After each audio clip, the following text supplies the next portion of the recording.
The things you do every day, those are the most important things you do. Hands down. All you have to do is do the arithmetic. What could you do to improve yourself? Well, let's step one step backwards. The first question might be, why should you even bother improving yourself? And I think the answer to that is something like, so you don't suffer any more stupidly than you have to. And maybe so others don't have to either. It's something like that. You know, like there's a real injunction at the bottom of it. It's not some casual self-help doctrine. It's that if you don't organize yourself properly, you'll pay for it, and in a big way, and so will the people around you. And you could say, well, I don't care about that, but that's actually not true. You actually do care about that, because if you're in pain, you will care about it. And so you do care about it, even if it's just that negative way, you know.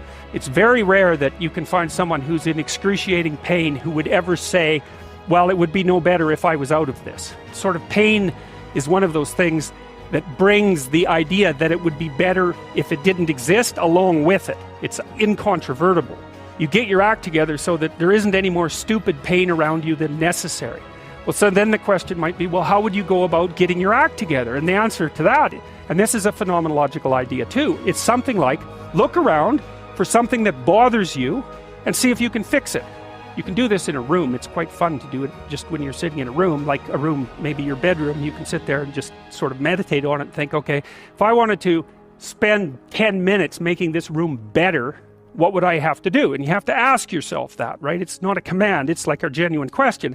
And things will pop out in the room that you know, like there's a stack of papers over there that's kind of bugging you, and you know that maybe little order there would be a good thing, and there's some rubbish behind your computer monitor that you haven't attended to for like 6 months, and the room would be slightly better if it was a little less dusty and the cables weren't all tangled up the same way. And like, if you allow yourself just to consider the expanse in which you exist at that moment, there'll be all sorts of things that'll pop out in it that you could just fix.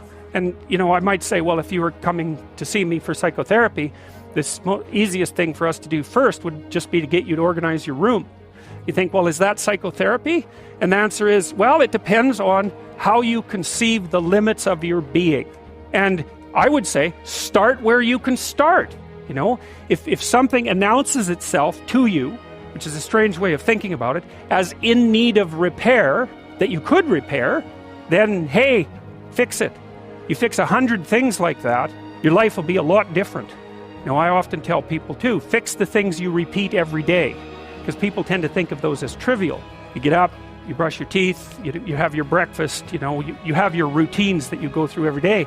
Well, those probably constitute 50% of your life. And people think, well, they're mundane, I don't need to pay attention to them. It's like, no, that's exactly wrong. The things you do every day, those are the most important things you do. Hands down. All you have to do is do the arithmetic. You figure it out right away. So 100 adjustments to your broader domain of being, and there's a lot less rubbish around and a lot fewer traps for you to step into.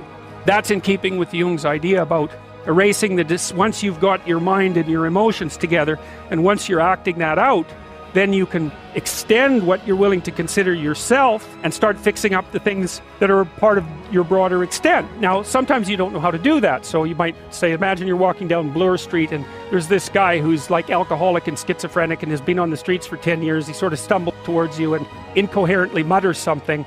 That's a problem.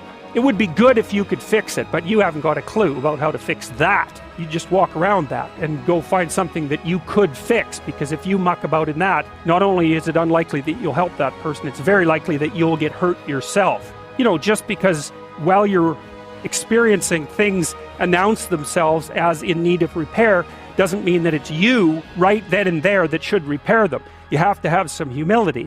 You know, you don't walk up to a helicopter that isn't working and just start tinkering away with it.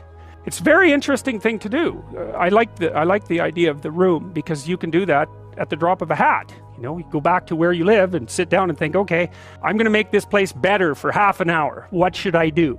And you have to ask, and things will just pop up like mad. And it's partly because your mind is a very strange thing. As soon as you give it a name, a genuine aim, it'll reconfigure the world in keeping with that aim. That's actually how you see to begin with.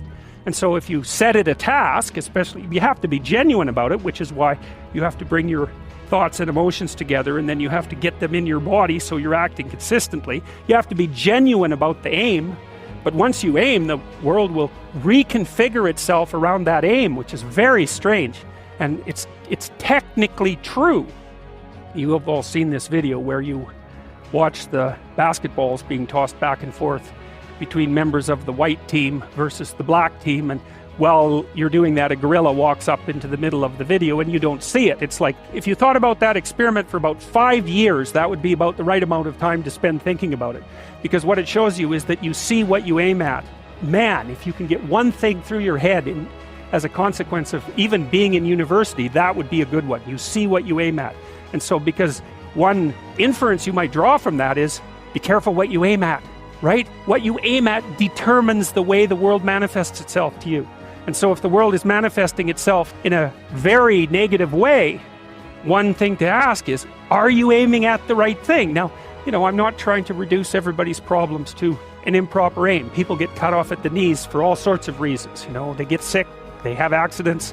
There's a random element to being, that's for sure. And so you don't want to take anything, even that particular phrase, too far.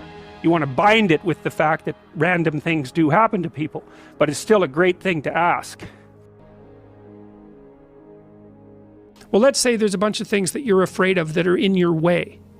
So you have some vision about who you want to be. Maybe you have to, you want to be successful in your career, so you have to learn to talk in front of a group.